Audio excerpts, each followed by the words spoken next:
They called her the Ghost of Park Avenue. For 7 years, Clara Sterling was the invisible woman standing in the shadow of her billionaire husband, Richard. She was mocked, ignored, and eventually replaced. When Richard handed her the divorce papers, he expected a war. He expected her to beg. Instead, she signed them quietly, packed a single bag, and vanished into the night. Richard thought he had won. He thought she was nobody. But 3 months later, when the engines of a Gulfstream G650 screamed over the tarmac at the year's biggest gala, Richard realized he hadn't just lost a wife, he had unleashed a rival. This is the story of how the woman he discarded returned to destroy him. The silence in the penthouse at 432 Park Avenue was expensive.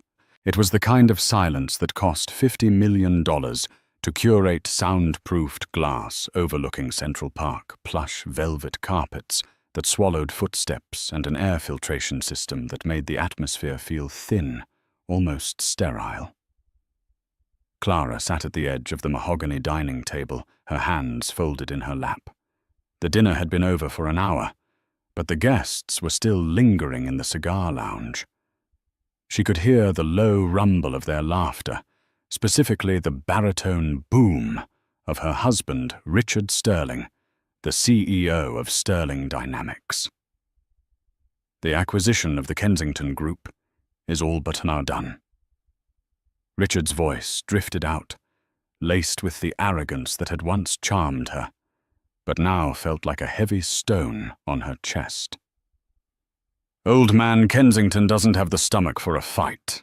I'll bleed him dry by Q3. And your wife? Another voice asked.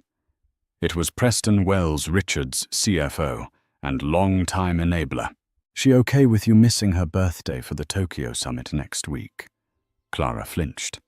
Today was her birthday. Richard laughed, a sharp, dismissive sound. Clara. She doesn't care about that stuff. She's low maintenance. Honestly, I don't think she'd notice if I was gone for a month. She's happy with her garden and her charity luncheons. As long as the credit card works, Clara is fine. The men chuckled. The sound was like sandpaper against Clara's skin. It wasn't the first time he had dismissed her. For 7 years, Clara had been the perfect accessory. She was the sterling ornament. She organized the galas, she managed the household staff, she remembered the names of every board member's wife and children. When Richard's mother, the formidable Agatha Sterling, had fallen ill with dementia, it was Clara who sat by her bedside at Mount Sinai Hospital for weeks, holding her hand while Richard was too busy closing deals in Davos. But to Richard, she was furniture, pretty silent and easily ignored. Clara stood up. She walked to the window, looking out at the glittering grid of Manhattan. She wasn't just a trophy. Before she was Clara Sterling, she was Clara Mitchell, a scholarship student at Wharton, who had graduated top of her class. She had met Richard when he was just a struggling heir trying to prove he wasn't a failure. She had edited his pitches. She had caught the accounting error in 2018 that would have cost the company millions. She had done it all from the shadows, letting him take the light. And tonight, on her 32nd birthday, he hadn't even bought a card. The door to the lounge opened, and Richard walked out, loosening his tie. He smelled of scotch and expensive tobacco. He stopped when he saw her blinking as if surprised to find her still there. "Oh," he said. "You're still up? Look, Preston and the guys are heading to the box. I'm going to join them. Don't wait up." Clara turned slowly. "Richard," he sighed, checking his Patek Philippe watch. "What is it, Clara?" "Make it quick." "There's an envelope on your desk," she said softly. "What a bill. Just pay it." "No," she said. "It's the papers you asked Whitmore and Associates to draft last year. The ones you thought I didn't find." Richard froze. The air in the room shifted. He had threatened divorce a year ago during a heated argument, claiming he needed a wife with more fire, someone like the scandalous socialite Isabella Vance, though he never admitted it out loud. He had the papers drawn up to scare her, to keep her in line. "I signed them," Clara said. Her voice didn't shake. Richard narrowed his eyes. "Stop being dramatic. Go to bed. We'll talk about your little mood swing in the morning. I'm not being dramatic, Richard. I'm being efficient. Isn't that what you like?" She gestured to the hallway. "I signed the NDA. I signed the asset waiver. I'm taking nothing but my clothes and the jewelry my grandmother gave me. You keep the penthouse, the Hamptons estate, the accounts. I just want out." Richard stared at her. For a moment, a flicker of fear crossed his face, not because he loved her, but because he hated losing control. But then his ego took over. He looked at her simple beige dress, her pulled-back hair, her lack of makeup. He thought she was bluffing. He thought she was weak. "Fine," he sneered. "If you want to throw a tantrum, go ahead. Leave. But don't come crawling back when the real world chews you up. You've been living in a bubble, Clara. You won't last a week without the Sterling name." "I guess we'll see," she whispered. She picked up a small carry-on bag from the floor. She walked past him, smelling the stale scotch on his breath one last time. She didn't look back. She took the private elevator down to the lobby, nodded to the doorman. Henry, who looked at her with sad, knowing eyes, and stepped out into the cold November night. She hailed a yellow cab, not a private car. "Where to, lady?" the driver asked. Clara looked at the towering skyscraper one last time, the place where she had lost herself piece by piece. "Teterboro Airport," she said. "The private terminal." The driver raised an eyebrow, but hit the meter. Clara reached into her pocket and pulled out a burner phone.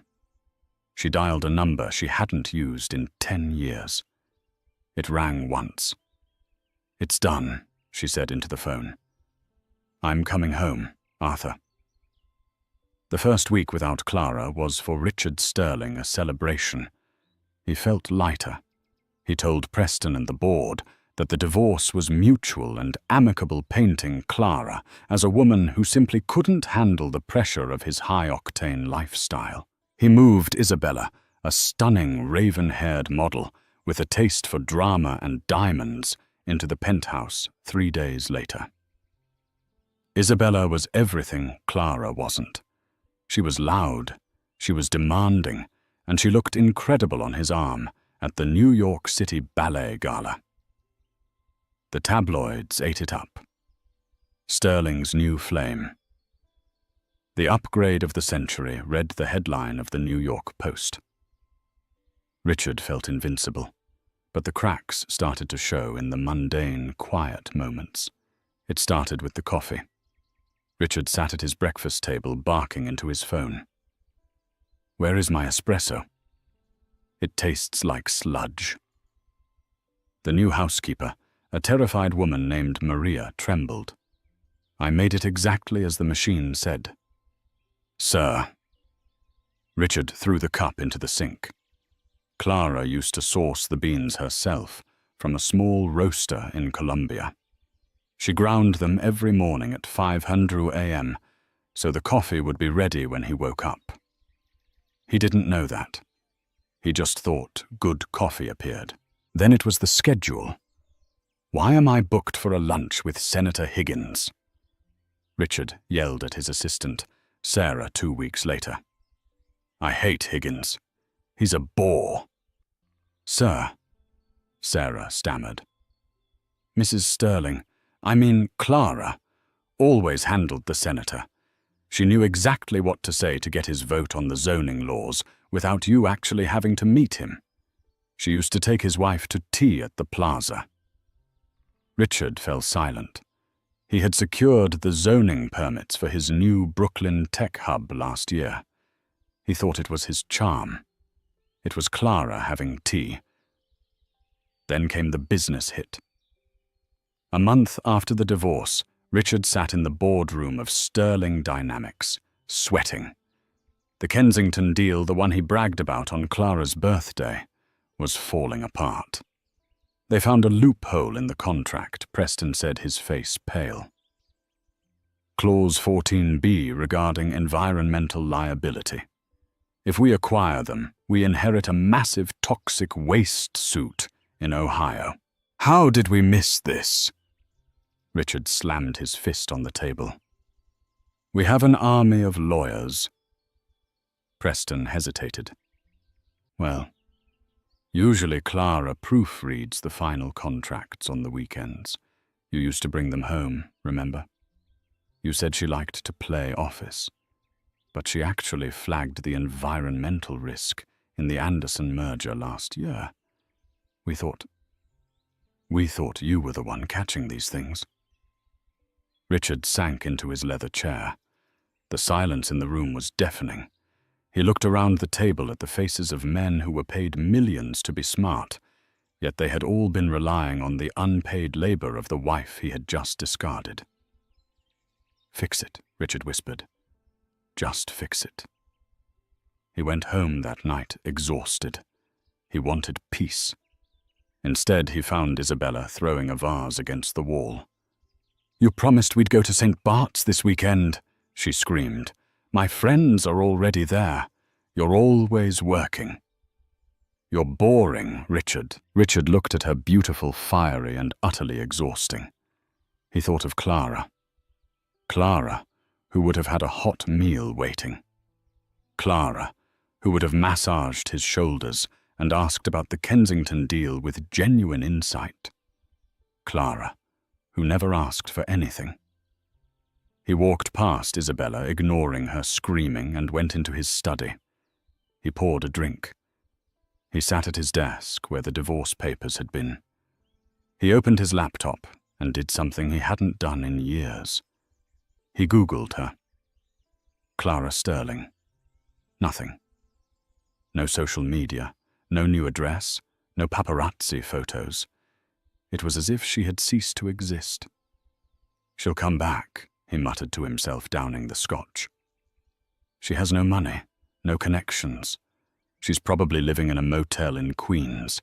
She'll come crawling back, asking for alimony. He was wrong.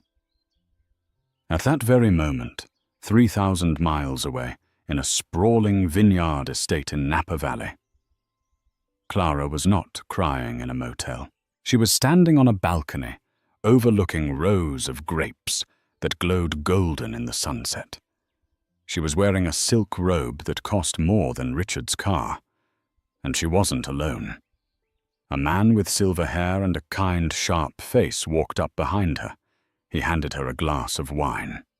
This was Arthur Pendleton, the reclusive billionaire owner of Pendleton Global, a man who had been Richard Sterling's fiercest rival until he retired 5 years ago. The jet is fueled, Clara, Arthur said softly. We fly to New York tomorrow. Are you ready? Clara took a sip of the wine. Her eyes were no longer soft and submissive. They were cold, clear, and focused. I'm not just ready. Arthur, she said, a small, dangerous smile playing on her lips. I'm overdue. She turned to look at the man who had been her late father's best friend, the man who had secretly paid for her education, the man who knew her worth. Richard thinks he runs New York, Clara said. Let's go show him who really built his throne. The air in Napa Valley was different from New York. It didn't smell of exhaust and ambition. It smelled of damp earth and old money. For the first 2 weeks at Arthur Pendleton's estate, Clara did nothing but sleep. 7 years of cortisol, 7 years of walking on eggshells, 7 years of suppressing her own brilliance to stroke Richard's fragile ego. It had all taken a physical toll. She slept for 14 hours a day, waking only to eat the simple meals prepared by Arthur's chef, Jean-Luc. Arthur left her alone. He knew that before you could build a weapon, you had to forge the steel, and the steel needed to cool. On the morning of the 15th day, Clara walked into Arthur's library. It was a massive room, lined with first editions and maps of the world. Arthur was sitting by the fire, reading the Wall Street Journal. "I'm done sleeping," Clara said. Her voice was raspy but steady. Arthur lowered the paper. He looked at her. She was wearing a simple pair of jeans and a white linen shirt, but her posture had changed. The slump of the submissive wife was gone. She stood with her weight evenly distributed, her chin up. "Good," Arthur said, "because Richard's stock dropped for yesterday. The Kensington deal is leaking oil just like you predicted. He's panicked. He fired his chief legal officer yesterday." Clara walked over to the desk and picked up a tablet. She scrolled through the market data with a speed and fluency that would have shocked Richard. "He fired Matthews." Clara scoffed. Matthews was the only one holding the compliance department together. Richard is cutting off his arm to save a finger. He's going to try to pivot to the Asian tech market to cover the loss. Arthur raised an eyebrow. "How do you know?" "Because that's what he did in 2019 when the European merger failed. He's predictable. Arthur, he thinks he's a visionary, but he plays from a playbook I wrote for him 5 years ago." Arthur stood up and walked to a wall covered in a velvet curtain. He pulled a cord, revealing a massive whiteboard filled with schematics, flowcharts, and corporate structures. "Then let's write a new playbook," Arthur said. "My company, Pendleton Global, has been dormant in the public eye since I retired. People think I'm an old man growing grapes. They don't know I've been liquidating assets to build a war chest." He handed Clara a marker. "I have the capital," Arthur said, "but I'm too old for the dogfight. I need a CEO.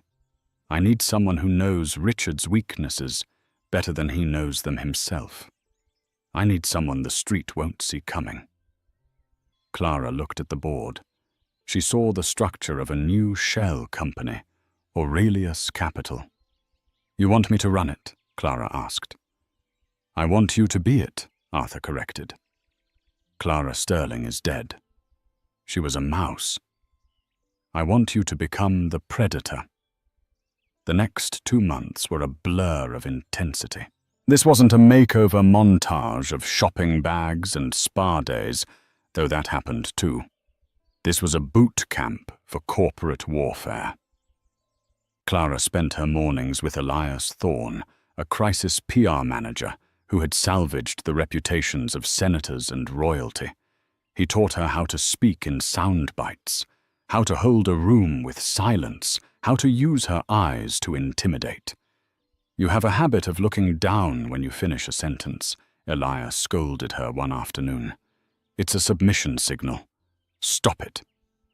When you finish speaking, you look them dead in the eye and dare them to interrupt." Her afternoons were spent with Kenji Sato, a forensic accountant who flew in from Tokyo. Together, they dissected Richard's emperor. They found the shell companies in the Cayman Islands Richard used to hide debt. They found the inflated asset reports. They found the leverage points. "He's overextended," Clara said one evening, circling a number in red. "He leveraged the Park Avenue penthouse against the Brooklyn tech hub. If the tech hub gets delayed by zoning issues, he defaults on his personal loans. And who controls the zoning board in Brooklyn now?" Arthur asked, sipping an espresso. Clara smiled. It was a cold smile. "Senator Higgins, the man whose wife I used to have tea with. The man Richard thinks is a bore." Arthur nodded. "Make the call." Then came the aesthetic transformation. Arthur flew in a stylist from Paris, a woman named Colette, who had dressed royalty. Colette took one look at Clara's beige wardrobe and threw it all in the trash. "Beige is for apologies," Colette said with a sneer. "You are not apologizing anymore." They cut her hair. The long, wavy locks that Richard liked, because they made her look sweet, were chopped into a sharp, asymmetrical bob that framed her jawline like a blade. They dyed it a shade darker, a rich espresso color that made her green eyes pop with startling intensity. She traded the flowy skirts for tailored power suits by Tom Ford and Alexander McQueen. Sharp shoulders, clinched waists, stilettos that clicked on the floor like gunshots. By month 3, Clara looked in the mirror and didn't recognize the woman staring back. The ghost was gone. In her place was a woman who looked expensive, dangerous, and completely untouchable. "You're ready," Arthur said, standing behind her reflection. "For what?" Clara asked. "The Metropolitan Winter Charity Ball is this weekend," Arthur said. "It's the biggest event of the New York season. Every shark, every hedge fund manager, every rival will be there. Richard is the guest of honor. He's planning to announce his new IPO." Clara turned around. "He won't be expecting us." "No." Arthur grinned. "He thinks you're gone. He thinks I'm retired. We're going to walk into his house, drink his champagne, and announce the launch of Aurelius Capital." Clara picked up her new phone, a sleek encrypted device. "Let's fuel the jet." Arthur. The Metropolitan Winter Charity Ball was the kind of event where the air conditioning smelled like expensive perfume, and the flowers cost more than a mid-sized sedan. Held at a historic mansion on Fifth Avenue, the red carpet was a gauntlet of blinding flashbulbs and screaming paparazzi. Inside, the mood was tense. The financial world was jittery. Rumors were swirling about a new player in the market, a company called Aurelius that had been quietly buying up tech stocks, but no one knew who was behind it.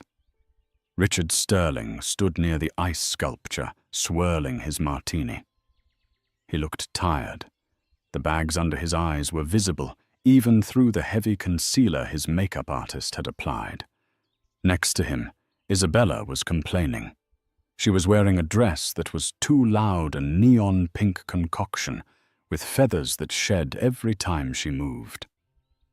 "Richard, stop looking at your phone," Isabella whined, hanging off his arm. "The photographers are over there. We need to look happy." "I am happy," Richard snapped, checking his stock ticker. I have a bad feeling." The zoning permit for Brooklyn was denied this morning. Higgins blocked it. "Who cares about Brooklyn?" Isabella rolled her eyes. "Look, there's Anna Wintour. Introduce me." Richard sighed. He missed Clara. He missed how she used to stand silently by his side, handing him water, whispering the names of people he forgot, smoothing over his rough edges. Isabella was a jagged edge that cut him every time he moved. "Ladies and gentlemen," the announcer's voice boomed over the speakers, "please clear the main entrance. We have a late arrival." Richard checked his watch. It was 9:30 p.m. Everyone who mattered was already here. Who would dare arrive this late? Probably some reality TV star trying to get attention, Richard muttered to Preston Wells. But then the room changed.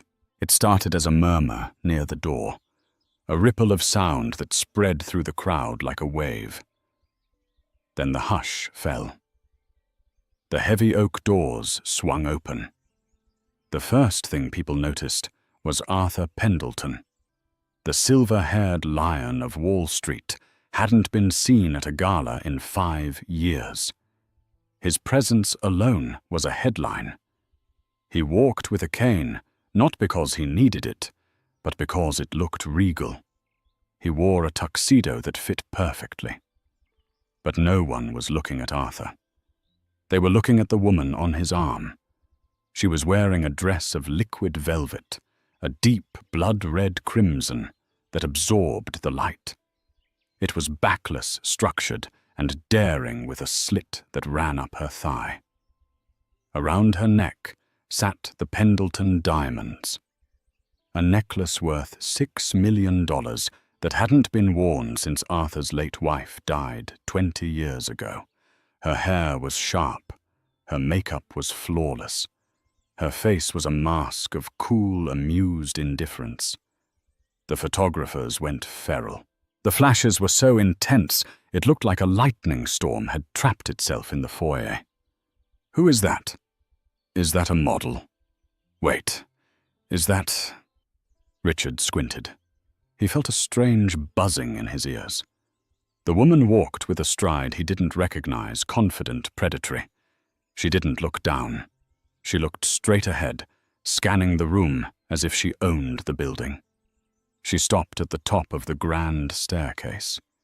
She looked down at the crowd. Her eyes locked onto Richard. The glass slipped from Richard's hand. It shattered on the marble floor, the sound echoing in the sudden silence. "Clara," he whispered. Isabella looked at him, then at the woman. "Who is Clara?" "That's your ex-wife." The mouse. Clara began to descend the stairs. She didn't hold the rail. She moved like royalty. Arthur walked beside her, a proud smirk on his face. The crowd parted. It wasn't polite. It was instinctual. People moved out of her way, like water parting for a shark. She walked straight toward Richard. Richard's heart hammered against his ribs. He expected her to look tired. He expected her to look sad. He expected her to look like the woman he threw away. Instead, she looked like a goddess of vengeance. She stopped 2 feet in front of him. The smell of her perfume, santal and black rose, hit him. It was intoxicating and unfamiliar. "Hello, Richard," she said. Her voice was lower, smoother than he remembered. "Clara." Richard stammered. You look expensive," she finished for him. A small, cruel smile touched her lips. "I suppose freedom suits me." Isabella stepped forward, sensing a threat. "Well, look who decided to show up. Did you spend your alimony on a rental dress, sweetie?" The room went deadly silent. Everyone waited for the catfight. Clara didn't even look at Isabella. She didn't turn her head. She didn't blink. She simply kept her eyes on Richard, rendering Isabella completely invisible. It was the ultimate power move. "Richard," Clara said, ignoring the woman entirely. "I heard about the zoning issue in Brooklyn. Terrible luck. Senator Higgins can be so particular." Richard paled. "How do you know about that?" "It happened this morning." "I know," Clara said. "I was having breakfast with him." Richard felt the blood drain from his face. "You?" "What?" "Oh, and the Kensington deal." Clara continued, her voice light and conversational, as if discussing the weather. "I wouldn't count on that closing. Aurelius Capital just put in a counterbid at 15% above your offer." Richard's knees went weak. "Aurelius. You know who runs Aurelius?" Clara stepped closer. She reached out and adjusted Richard's bow tie, a gesture that was once intimate, but now felt like a noose tightening. "I do," she whispered, leaning into his ear, so only he could hear. "Check the incorporation papers, Richard. I'm the CEO." She patted his chest, stepped back and turned to the stunned crowd. "Now, if you'll excuse us." Clara said, her voice projecting to the room. "Arthur and I have a celebration to attend to. We just acquired a very large, very interesting company." She took Arthur's arm. As they walked away, leaving Richard standing amidst the shattered glass and the ruins of his ego, Clara looked over her shoulder one last time. "Happy belated birthday to me," she said. And then she walked into the ballroom, leaving Richard Sterling suffocating in her wake. The morning after the gala, the hangover at Sterling Dynamics was not from alcohol. It was from panic. Richard stormed into his office at 7:00 a.m., his tuxedo from the night before, still crumpled on the floor of his private bathroom where he had slept. The phones were ringing off the hook. "The stock is down 12%. Preston Wells said, pacing the room, sweating through his shirt. "The market is reacting to the Aurelius announcement. They think you lost your touch, Richard. They think you got played." "I didn't get played," Richard roared, throwing a tablet across the room. "She's bluffing. Clara doesn't know how to run a conglomerate. She's a secretary with a rich sugar daddy." But the fax machine in the corner whirred to life. It spat out a single document. Preston picked it up. His hands shook. "What is it?" Richard snapped. "It's a notification from the SEC," Preston whispered. "Aurelius Capital just filed a 13D form." "Speak English, Preston." "They bought a stake." Preston looked up, his face grey. "Richard, they didn't just outbid us for Kensington. While we were at the gala, drinking champagne, Clara and Arthur were buying Sterling Dynamics stock on the Asian markets. They own 15% of the company." Richard fell back into his chair. 15% was enough to demand a seat on the board. It was enough to call for a vote of no confidence.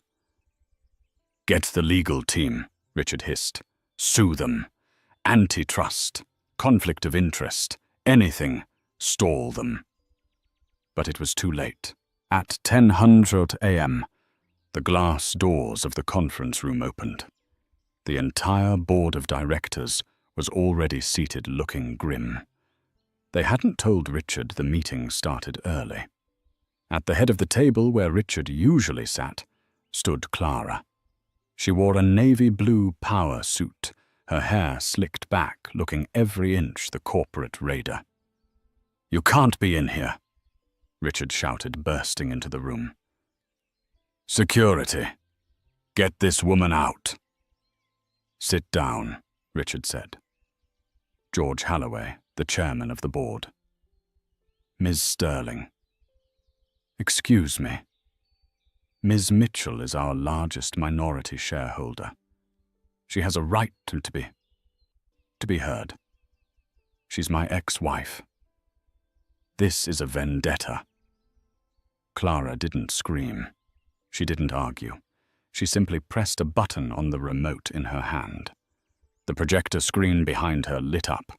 It showed a timeline of the failed Kensington deal, the EPA violations in Ohio, and most damning of all, a secret transfer of $5 million from company accounts to a personal shell company Richard had used to buy Isabella a villa in Tuscany. The room gasped. This, Clara said, her voice cool and clinical, is embezzlement, or at the very least, gross misuse of shareholder funds. She looked at Richard. Her eyes were void of any love they once held. "You missed the EPA clause in the Ohio contract because you were too busy hiding assets for your mistress," Clara said. "I tried to warn you about the environmental risks a year ago. You told me to stick to flower arranging." She turned to the board. "Aurelius Capital is willing to buy out the debt Sterling Dynamics has incurred," she announced. "We will inject capital and stabilize the stock. But we have one condition." "What condition?" George Halloway asked. Clara pointed a manicured finger at Richard. Him, she said. He steps down as CEO, effective immediately, and he forfeits his golden parachute to cover the losses he caused. Richard looked around the table. He looked for allies. He looked for Preston. But Preston was staring at his shoes. George Halloway was nodding slowly. They were cutting him loose. "You can't do this," Richard whispered. "I built this company." "No, Richard," Clara said, closing her folder. "Your father built it. I maintained it. You just spent it." By 2:00 p.m., Richard Sterling was escorted out of his own building by security. He stood on the sidewalk of Wall Street, holding a cardboard box containing a framed photo of himself and a stapler. It was a humiliation so complete, so public, that he felt numb. He couldn't go to the Hamptons. The company jet was grounded. He hailed a cab and went to the penthouse. He needed comfort. He needed Isabella. He needed someone to tell him he was still a king. He opened the door to the penthouse. The place was a mess. Suitcases were open on the floor. Isabella was frantically throwing designer clothes into a Louis Vuitton trunk. "Isabella," Richard asked, dropping his box. "What are you doing?" She spun around. She wasn't wearing the diamonds he gave her. She was wearing travel clothes. "I saw the news, Richard." She spat. "Stock dropped 40%. You're under investigation for embezzlement." "Are you kidding me? It's a misunderstanding." "Clara set me up. I'll fix it." "Fix it with what?" Isabella laughed, a shrill, cruel sound. "I tried to use the black card at Bergdorf's an hour ago. Declined. Do you know how embarrassing that is?" The salesgirl cut the card in front of me. "Isabella, baby, please. I just need a few days to liquidate some assets." "You don't have assets," she screamed. "I called my lawyer. The penthouse is leveraged. The cars are leased by the company. You're broke, Richard. And I don't do broke." She zipped up her bag. "I'm going to Miami," she said. "Julian has a yacht there. He's been texting me for months." "Julian." Richard felt sick. Julian was his 25-year-old intern. "You're leaving me for an intern." "He's not an intern anymore." Isabella smirked as she walked to the door. "He just got hired at Aurelius Capital. Apparently they pay very well." The door slammed. The silence that followed was heavy and suffocating. Richard sank onto the floor. He looked around the empty apartment. The view of Central Park was grey and rainy. For the first time in 7 years, he was truly alone. He thought of Clara. He thought of how she used to make him tea when he was stressed, how she listened to him rant for hours without complaint, how she built him up when he felt small. He realized with a terrifying clarity that Clara was the only person who had ever actually loved him, not his money, and he had treated her like a servant. Desperation clawed at his throat. He pulled out his phone. He dialed her number. It rang 3 times. "This is Clara," her voice answered. It was professional, distant. "Clara," Richard choked out. "Clara, please, you have to stop this." "Richard." She sounded surprised he had the audacity to call. "I'll give you anything," he begged. Tears were streaming down his face now. "I'll give you the house. I'll give you the shares. Just stop the investigation. Don't let them prosecute me. I'll go to jail, Clara. Please, for the sake of what we had." There was a long silence on the line. "What we had?" Clara asked, softly. "Richard, do you remember my 30th birthday?" "What, my 30th birthday?" she repeated. "I had a miscarriage that morning. I was in the hospital. I called you 5 times. Do you remember what you texted me? Richard squeezed his eyes shut. He remembered. He was in a meeting with the Japanese investors. He had texted, "Stop calling, I'm busy, handle it." Richard sobbed. "I didn't know it was that bad." "You didn't ask," Clara said. Her voice was cold as ice. "You wanted a wife with fire. Richard, you wanted drama. You wanted the real world. Well, welcome to it, Clara. I'm begging you." "Save your breath," she said. "You're going to need it for the deposition tomorrow." "Oh, and Richard." "Yes," he whispered, a sliver of hope rising. "You have 24 hours to vacate the penthouse," she said. "Arthur just bought the mortgage from the bank. I'm turning it into a shelter for women recovering from financial abuse." Click. The line went dead. Richard stared at the phone. The sun was setting over the city he used to think he owned. Now he was just another ghost in the machine. But the story wasn't quite over. Clara had one final twist of the knife, left a public finale to ensure the world knew exactly who had won. 3 months later, the winter snow had turned to grey slush on the streets of Manhattan. For Richard Sterling, the world had shrunk. He no longer lived in the penthouse at 432 Park Avenue. He was currently staying in a sublet studio apartment in Jersey City, overlooking a parking lot. His assets had been frozen, seized, and liquidated to pay off the massive debts and legal fees from the embezzlement investigation. He had avoided prison only by cutting a plea deal that banned him from serving as a director of a public company for 10 years. Today was the final formality, the divorce settlement. Richard sat in a small, sterile conference room at the courthouse.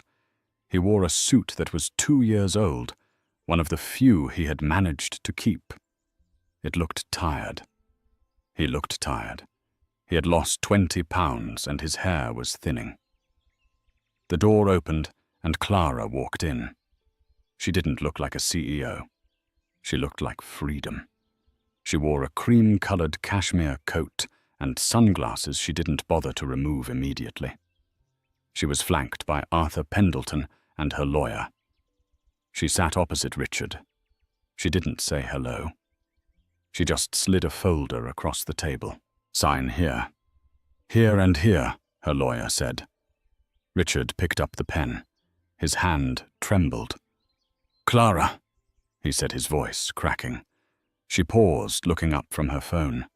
She looked at him, not with anger, but with the polite detachment one might have for a stranger on a subway. "Yes, Richard. He swallowed hard. "I just wanted to know. Do you hate me?" The room went quiet. Arthur shifted in his seat, ready to intervene, but Clara held up a hand. She took off her sunglasses.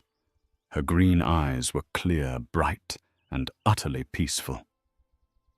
"I don't hate you, Richard," she said softly. "Hating you would require energy. And honestly, I don't think about you enough to hate you." The words hit him harder than a scream would have. Indifference was the ultimate insult. "I made you Richard," whispered, trying to cling to the last shred of his ego. "I found you when you were a student.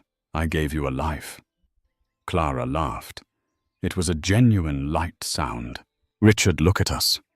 She gestured between them. "You're in a basement conference room in Jersey. I'm about to fly to Paris for Fashion Week to launch Aurelius Luxury. You didn't make me. You just stood in my light." She tapped the paper. "Sign the papers. You get to keep your watch. That was my gift to you. Consider it severance." Richard looked down at his wrist. The Patek Philippe. He had almost pawned it yesterday for rent money. He signed. Clara stood up immediately. She didn't linger.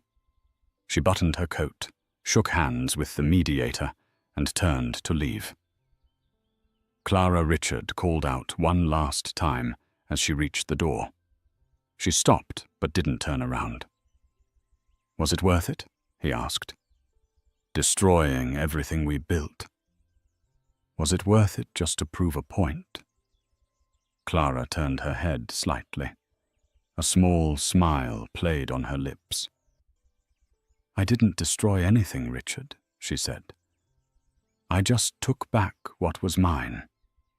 And yes, it was worth every single penny." She walked out. Richard sat alone in the silence. He heard the click of her heels fading down the hallway, a sound that used to annoy him, but now sounded like the steady ticking of a clock that had run out of time. Outside, the paparazzi were waiting, but they weren't waiting for him. Richard walked out the side exit, pulling his collar up against the wind. He watched from across the street as Clara stepped into a waiting black SUV. The cameras flashed, blinding and relentless. She didn't hide. She smiled, waved, and slipped into the car. As the car pulled away, merging into the traffic that flowed toward the private airfield, Richard checked his pocket. He had a subway card with $12 on it.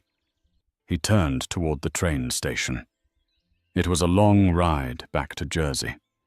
The winter in New York that year was cruel, but it was nothing compared to the winter inside Richard Sterling's life. 3 months had passed since the boardroom coup, and the landscape of Richard's existence had been razed to the ground. He no longer woke up in the master suite at 432 Park Avenue, with its heated floors and view of the skyline. Instead, he woke up to the sound of a garbage truck reversing in an alleyway in Jersey City. He was living in a sublet studio above a laundromat. The radiator clanked and hissed like a dying animal, and the windows were drafty enough to let in the smell of exhaust and fried food. His assets, the Hamptons estate, the vintage Jaguar, the art collection, had been seized by the DOJ and liquidated to pay the massive fines levied against Sterling Dynamics.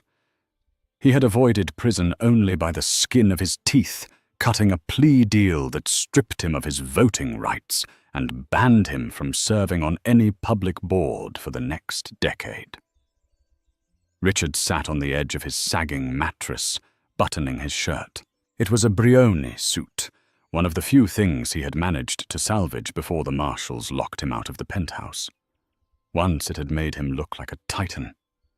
Now it hung loosely on his frame. He had lost 20 pounds. His face was gaunt, the skin grey and papery from stress and cheap takeout. He checked his reflection in the cracked bathroom mirror. He tried to summon the arrogant sneer that used to terrify junior executives. It didn't work.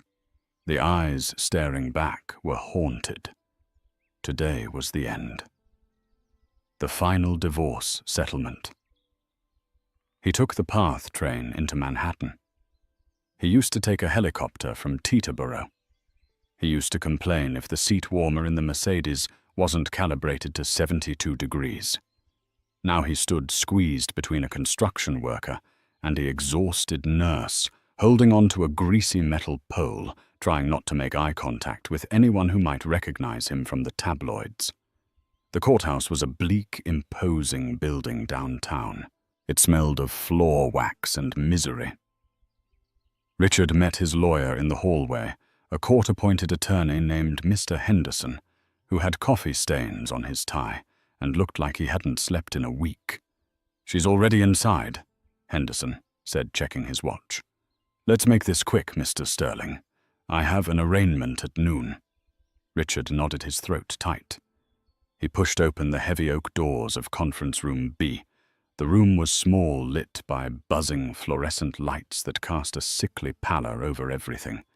But in the center of the room, sitting on a metal folding chair, as if it were a throne, was Clara. If Richard looked like a ghost, Clara looked like she was fed on the blood of stars. She was wearing a coat of cream-colored cashmere that looked soft enough to melt. Underneath, a tailored dress of charcoal wool hugged her frame. Her hair, the sharp bob that had signaled her transformation, was perfectly styled. She was typing on her phone, her fingers moving with a rapid, rhythmic precision. She didn't look up when he entered. Flanking her were two men. One was her high-powered attorney from Whitmore and Associates, a shark in a three-piece suit. The other was Arthur Pendleton. The old billionaire sat with his hands resting on his cane, watching Richard with a look of pity that was far worse than anger. Richard pulled out a chair and sat down. The metal scraped loudly against the linoleum floor. "Clara," Richard said. His voice sounded rusty.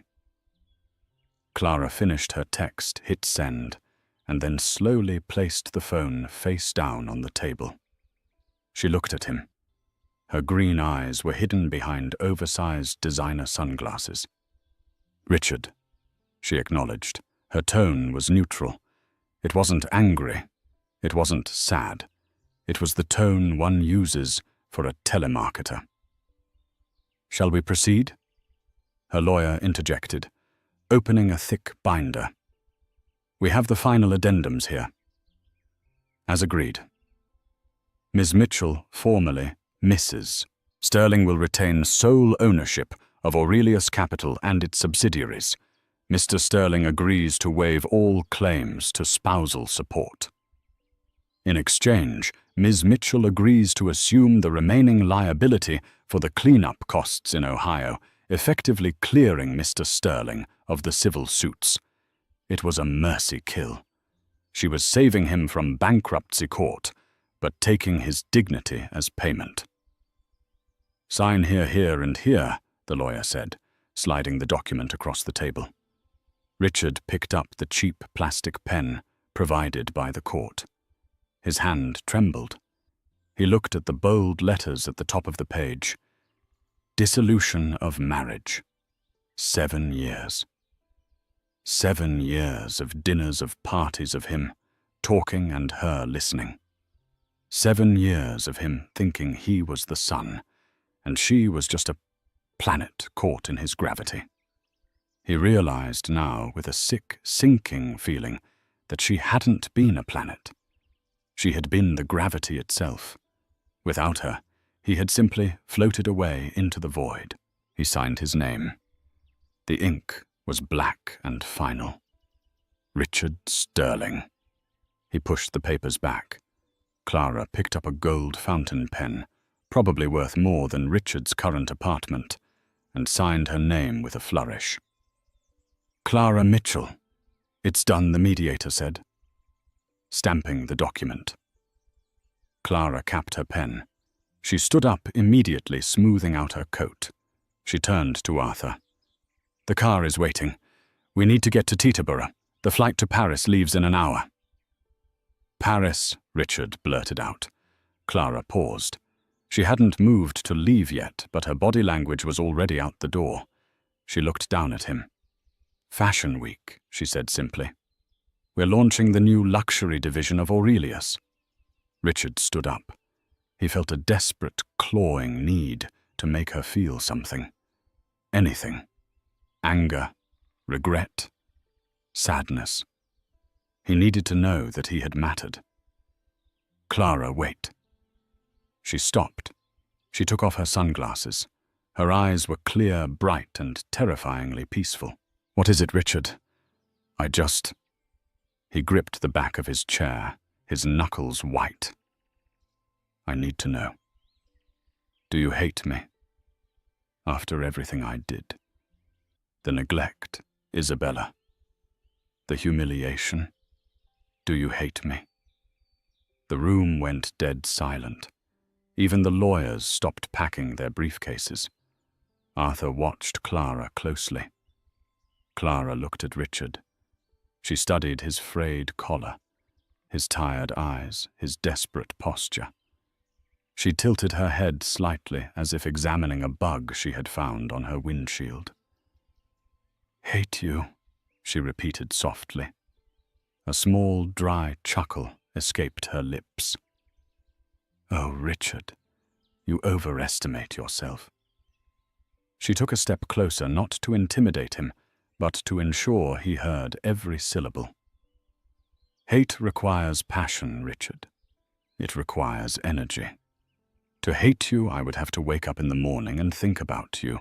I would have to care about your existence." She smiled, but it didn't reach her eyes. "I don't hate you," she said. "I'm indifferent to you. You're just a bad investment," I finally wrote off. "I don't think about you at all." Richard felt the breath leave his lungs. It would have been better if she had slapped him. If she had screamed, thrown a vase, cursed his name, it would have meant he still held power over her emotions. But this emptiness. This was the true death of Richard Sterling. "I made you," he whispered, his voice cracking, trying one last time to rewrite history. "I found you when you were a scholarship student. I gave you a life. I gave you the Sterling name." Clara's expression hardened just a fraction. "You didn't make me, Richard," she said, her voice dropping to a steel whisper. "You rented me. You used my brain to build your fortune and my patience to build your ego. You stood in my light and convinced me I was the shadow." She turned to the door. And regarding the Sterling name, she glanced back over her shoulder. "You can keep it. It's not worth much anymore." She walked out.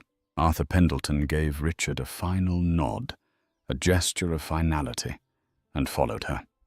Richard stood alone in the conference room. The silence was deafening. He looked down at his wrist. The Patek Philippe watch she had given him years ago was still there. She had let him keep it. He realized now it wasn't a gift. It was a reminder of the time he had wasted. He walked out of the courthouse 10 minutes later. The wind on the street was biting.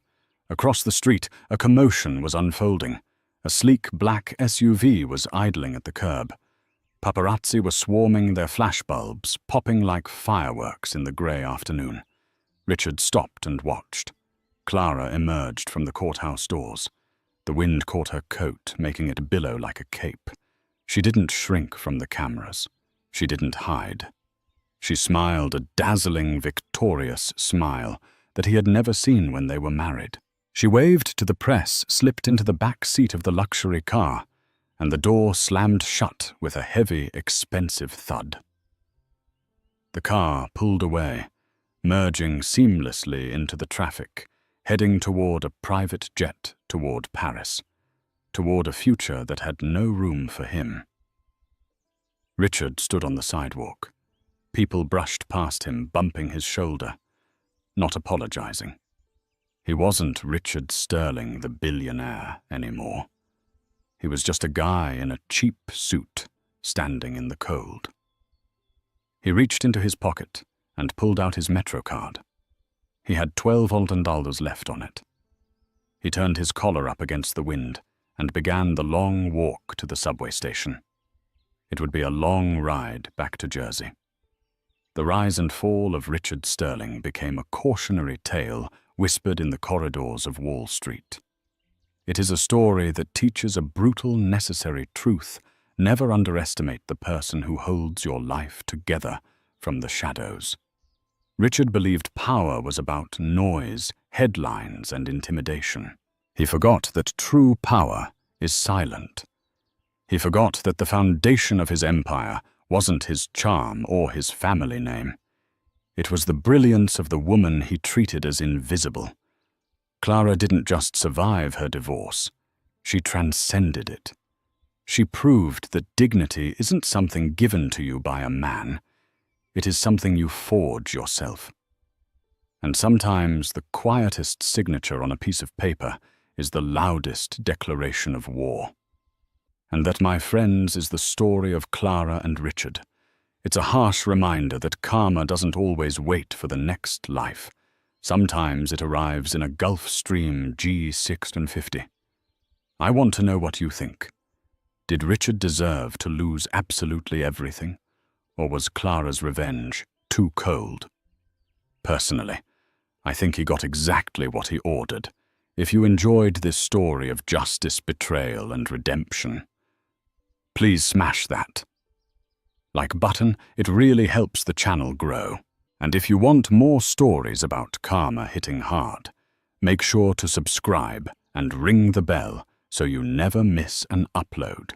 Comment Team Clara down below if you would have done the same thing. Thanks for watching, and I'll see you in the next story.